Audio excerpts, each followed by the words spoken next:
जी viewers, बारिश का आज फिर इम्कान लग रहा है। आंधी आ रही है और बादल भी काफ़ी गहरे हैं, तो हो सकता है कि बारिश आ रही है। बहुत प्यारा मौसम बना हुआ है। बारिश के साथ साथ तेज आंधी भी चली हुई है और बहुत ठंडी हवा चली हुई है।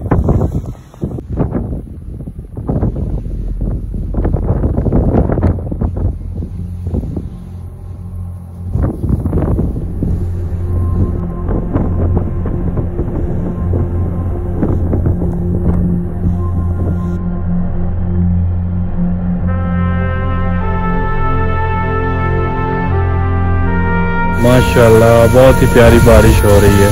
मैं दूध लेने गया था, बहुत मुश्किल से आया हूँ। कच्ची सड़क थी और बहुत फिसलन थी, बहुत मुश्किल से आया हूँ।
बारिश की बूंदें कुछ यूं बरसें, जैसे रब की रहमतें दिल पर बरसें।